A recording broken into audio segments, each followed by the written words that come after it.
Good morning, everyone. Day 39. Woohoo!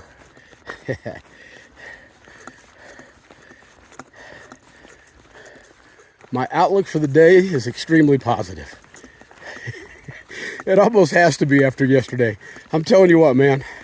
Every day this trail is going to feed you some misery, and you hope that the reward at the end of that misery is going to be worth it. And so far, yeah, it's been more than worth it. Every day that I've had issues out here, it's just it's just part of it.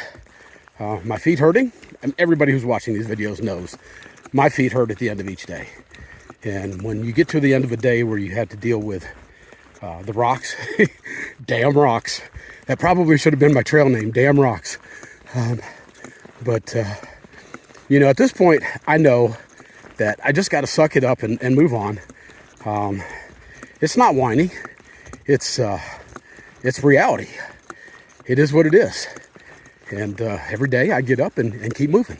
So if people want to call it whining, okay, I'm good with that. Just don't do it on my channel. But anyways, listen, yesterday was freaking cool. We hit that ridge line that none of us knew was coming. And we did it was pretty close to a 2-mile rock scramble, getting in and out of that. The views at the top were incredible, as you guys saw yesterday, on the video from yesterday. But yeah, it's hard for me to put everything together here because I've got, I think I've already got 3 videos lined up to download, but no place to download them to. There's almost no service out here. If you're lucky, you'll get enough service to be able to text and maybe make a phone call. But other than that, if you don't have a satellite phone or a satellite piece of equipment, you're not going to get anybody. So downloading videos will have to wait until we get to Irwin, most likely. And that's 4 days away. So I think 3 days away. I don't know, something like that. I don't even know what today is. I think it's Wednesday, but it may be Thursday. Too funny. We did 12.1 miles yesterday, and it was a hard 12.1 miles. There was a couple of good uphills that tested us, and then when we hit the rock scramble, that big time tested us. You know what's cool about it is that when you're in it, it's kind of fun. It's almost like running an obstacle course. And of course, my close friends know that before I screwed up my knee the last time, I love to run obstacle courses, mud runs, that kind of stuff. And it fit right into that category. The difference was in an obstacle course, you have an obstacle every quarter to half mile. This obstacle course was 2 miles long. And it was challenging and it was fun. Even though it was hard.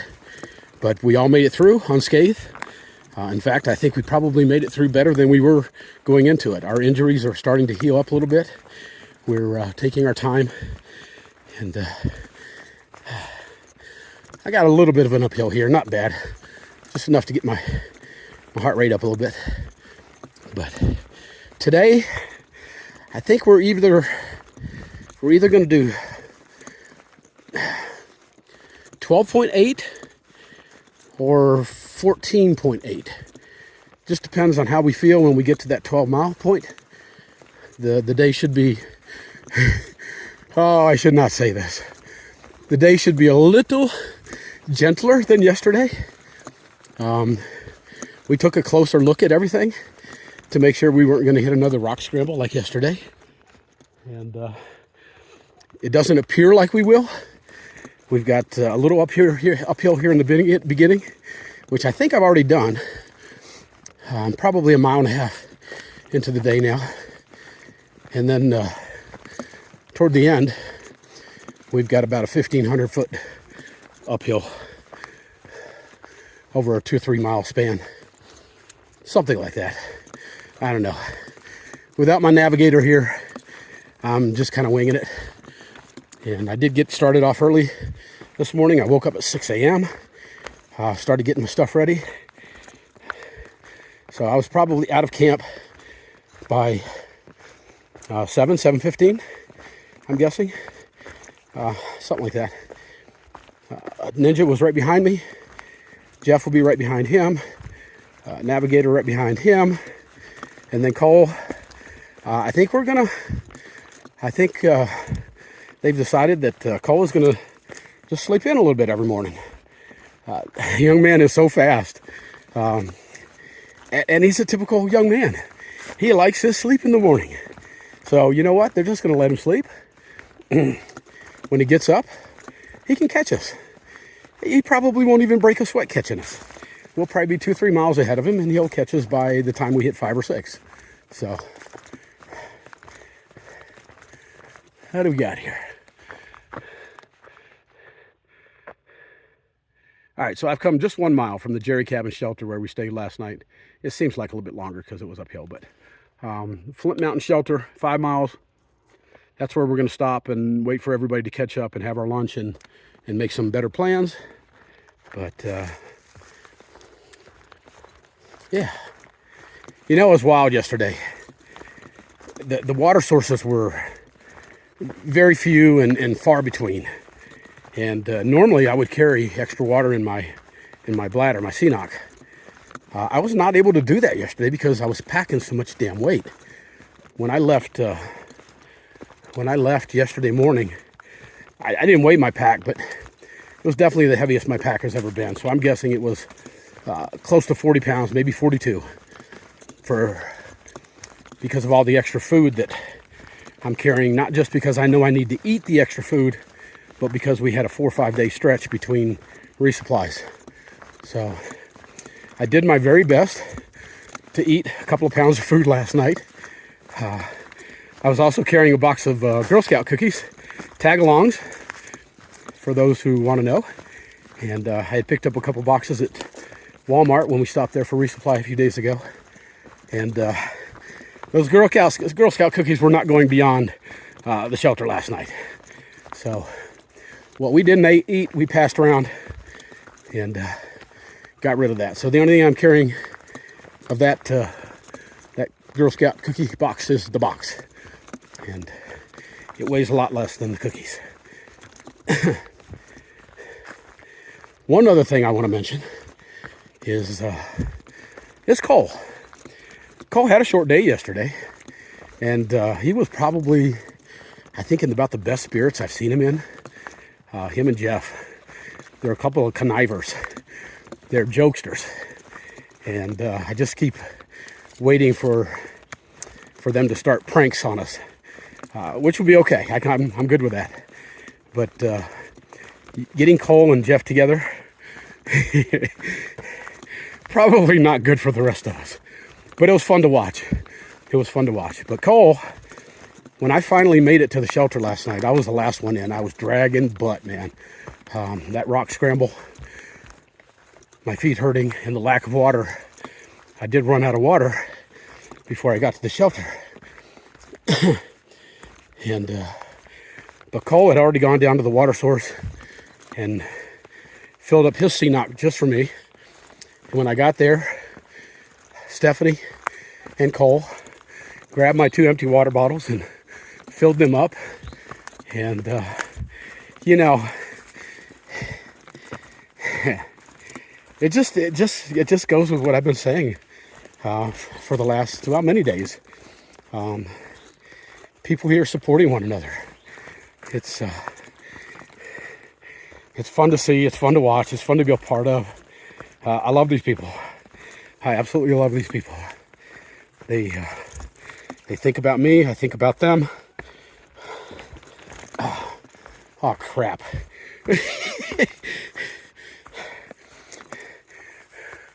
I hope this is just a mini rock scramble.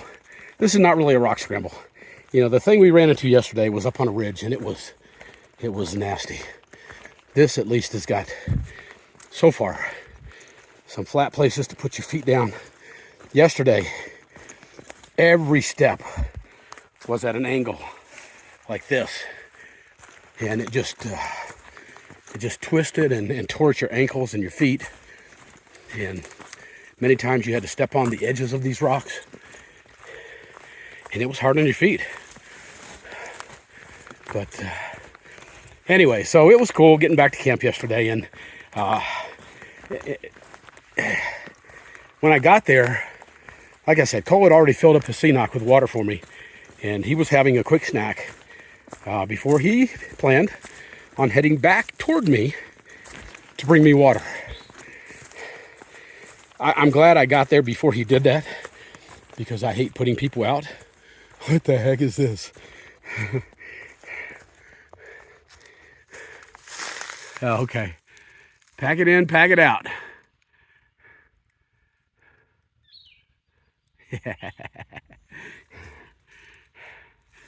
Sasquatch. He's out here somewhere. All right, anyways, another 10-minute clip. I'm going to turn this off. Look at this. Yeah. This is what we get to wake up to every morning. How awesome is this? All right, I'm hitting some stuff here, so I'm going to turn this off and focus on what I'm doing. Talk to you in a bit. Big Butt bypass. I don't want to bypass Big Butt. I want to go see the Big Butt. So hopefully by taking the regular trail, see, this one's got a blue blaze. I don't want to bypass. I want to go see the Big Butt. I think you guys will be impressed. I've seen it on video many times, and it's interesting to say the least. Let's go check it out. Okay, my phone is very level. Now I know why there's a Big Butt bypass, because to get to the Big Butt, we got to go down there. And that's way down there. All right, let's go have some fun. Yeehaw. Okay, well, I just figured out what was going on with my my video camera. Somehow I had punched in the slow motion section of it. So I'll go through this again and hopefully not screwed up. But yeah, I came off Big Butt Mountain and I didn't get to see the Big Butt. I don't know what the heck happened. I think in my effort to keep from breaking a leg through the rock scramble, I missed the Big Butt. I've seen it on other people's videos, and it's pretty cool. I mean, it's just two big rocks. Looks like it's got a big butt crack through it.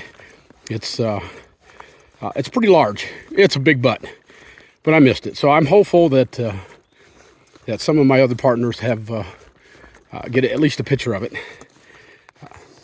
I wasn't the only one. There was a young lady named Lava Girl out here that she was right behind me, and apparently she missed the Big Butt too. So, well. It is what it is. All right.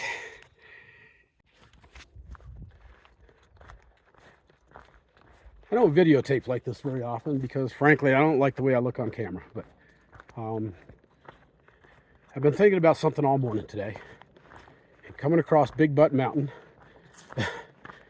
ironically, brought it to the forefront. Some of my closer friends and my Facebook friends, they know this already, but I feel the need to talk about it. A few weeks before I left on this trip, I was working out at the gym, and my normal workout on this particular day is I would go in, do 30 minutes on an elliptical, then I would walk 2 miles, I would do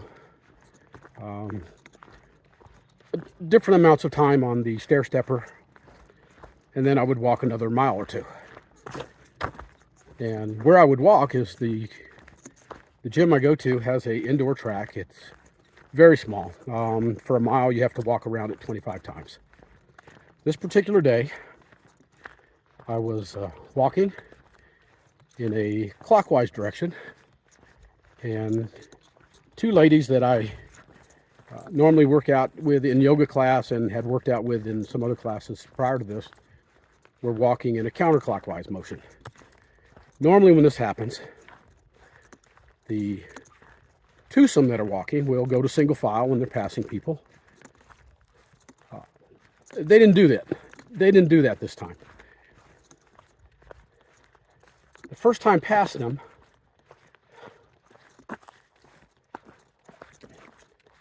the lady that was closest to me grabbed my ass.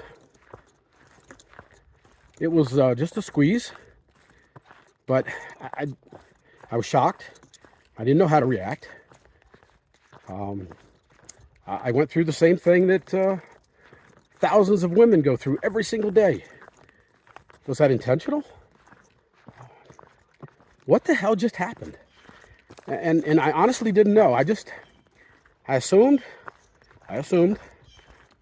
that the lady who did this was a nice lady. I was wrong. The second time around, not only did she grab my ass, but her hand went all the way into the deepest depths of the crack of my ass, to the point where she was touching my asshole. It was embarrassing. It was humiliating. I felt violated. Women, you know what I'm talking about, because you've experienced it many, many, many, many, many times, depending on your jobs, maybe daily. I honestly didn't know what to think. I didn't respond. Although in hindsight, and if it ever happens again, I will know how to respond. I will break her frickin' arm. And I will file charges against her. And I hope, because there's no doubt in my mind that this woman is going to do it again. She's going to do it again. It's not a sex issue. I worked in the field. It's a power and control issue. And I don't know what kind of power she was trying to take over me, or what kind of control she was trying to take over me. The only thing I can even fathom is that she knew that I was getting a lot of attention for what I was about to do on this trip coming up. And I don't know. I don't know what through her mind. What I know is that she needs help. She's a sex offender. There's not a doubt in my mind that she's done this before. There's not a doubt in my mind she will do it again. I sincerely hope she doesn't have grandchildren or access to other small children, because I feel pretty confident that she will abuse them. I'm not going to call her out by name. I'm going to give her an opportunity to get the help that she needs. And you do need help. You need help. There are counselors at Life Skills and other places around the community that can help you, and I hope you do. You know, here's the thing. When right after it happened the second time, I was not going to allow it to happen a third, so I turned and I walked my last couple laps in the same direction they were going, and then I left. I went home. I was embarrassed. I was ashamed, humiliated, violated, all those things. Women, you know what I'm talking about. I looked at her on Facebook, and it took about 3 seconds for me to realize the kind of person she was. And it's not the kind of person that she portrays in the gym. She's a racist. Yeah, well, I'll just let that go. It didn't take me long to figure out who she was. I had to figure out, what am I going to do? How do I deal with this? Well, how have I dealt with it in the past when people have come to me when I've been in a position of authority and complained about a boss or somebody else harassing them? The last time it happened, I was a union steward at the post office, and I had two women come to me. Two of my fellow carriers came to me and complained about the postmaster touching them. Not on their breast or in an inappropriate manner, but touching them when they didn't want to be touched. It's not appropriate for a boss to put their arms around a subordinate. It's just not appropriate. Keep your freaking hands to yourself. So, but this was what I felt grooming behavior on the part of the postmaster. And I immediately went to my supervisor, who was under the postmaster, and we talked about it, and we decided that it would be handled this time in a manner that would hopefully solve the problem without getting him fired. And it worked. The supervisor went to him that afternoon. He apologized to both women, and it did not happen again. The person that did this to me at the gym, knowing the MO of people who have this issue, this power and control issue, because again, it's not a sex issue, it's a power and control issue. She wanted my power. Whatever power she felt I had, she wanted it. She tried to take it from me. Didn't work. Didn't work. People like you will never take my power from me. Get help. Another thing that I thought long and hard about is that I did talk to the gym management, and they went back and looked at the security cameras, and you know, she knew what she was doing. She did it in one of the only blind spots in the gym, and they could not get a clear image of her grabbing me. But they know what happened. They put two and two together. It's not the first time there's been issues with her and other males at the gym. And it won't be the last time. Personally, I hope they kick her ass out of there. But without the video proof, I'm not sure that they can do that.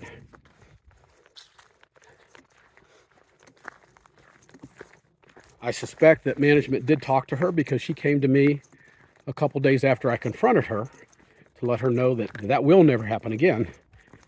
She came back and tried to confront me. So I'm guessing that she talked to management and they let her know that that behavior is not going to be tolerated there. And she actually called me delusional. Yeah, well, I'm not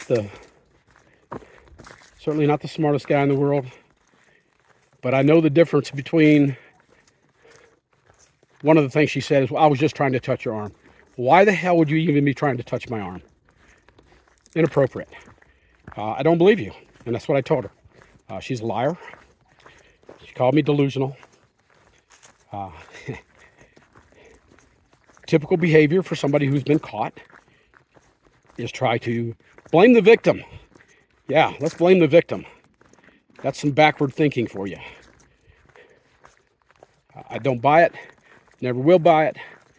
When people throw that backward thinking at me, I call them out, just like I've done to a couple of people on this channel. I'm not going to tolerate that kind of crap. Then the ultimate was when I walked away from her. She says, I'll pray for you. I'll pray for you. Lady, I don't want your prayers.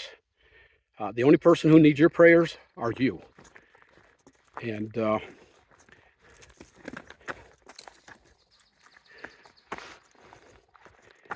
when judgment day comes for you, hey, have you made it right with your God? I hope so, because based on your own religion, that's the kind of crap that sends you straight to hell. So, hey, not surprising. Anyways, just wanted to throw that out there. It's something that I needed to vent on for my own personal benefit. It's funny that there have been times that yeah, I don't even know what else to say on it. It's just I'm not even sure I'm going to show this video. I don't even know why I would.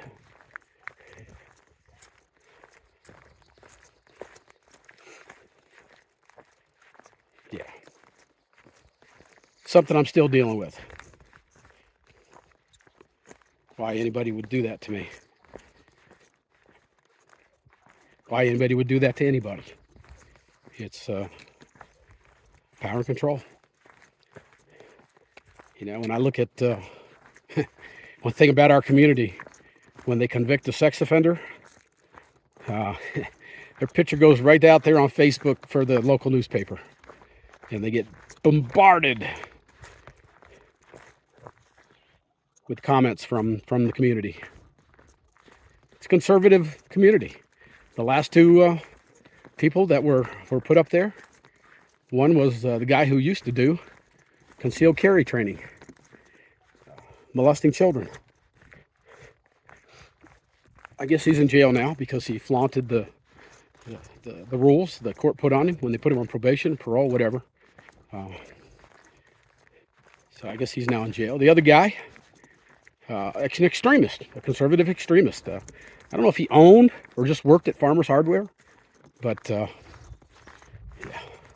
Farmers Hardware showed me what they were all about during COVID when they embarrassed or tried to embarrass people that came in there wearing a mask. My person will never step foot in that store again. And I always wonder, places like that refuse to follow any guidelines, how many people did they get sick? How many people did they kill? It's all part of being in the conservative community. Too many people don't care. They don't care. It's as simple as that. But anyways, all right. I guess that's my daily rant.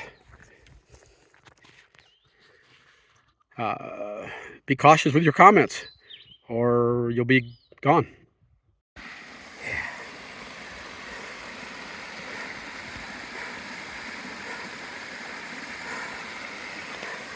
All the way down. I just got my last refill on water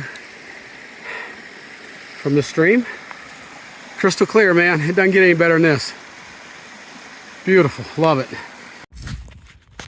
All right. Tired. Level. Where we going? We're on a long climb and it's steep. Of course it is. It's the end of the day.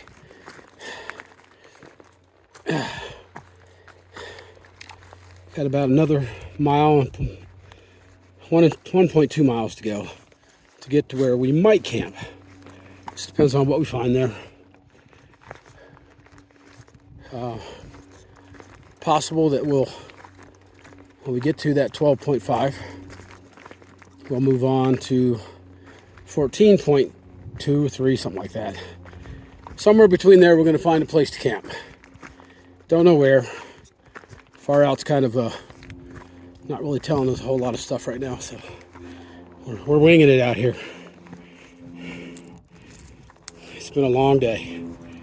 We've had every kind of possible terrain, up, down, steep down, rocks. Yeah, my favorite. Damn rocks, damn roots. It's just been one of them kind of days. Long, hard day, but got about another 140 of those to go. So yeah.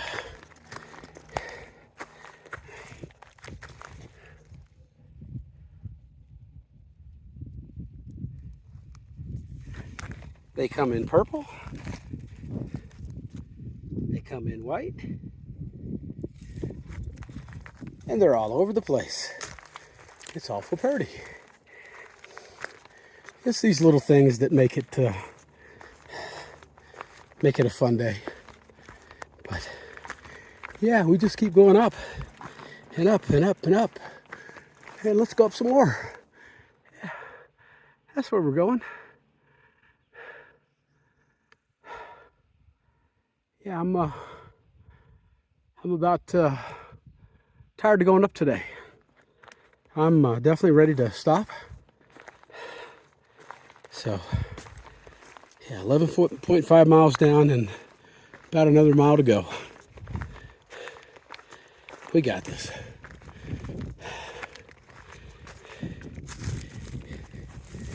And then you got the little ones.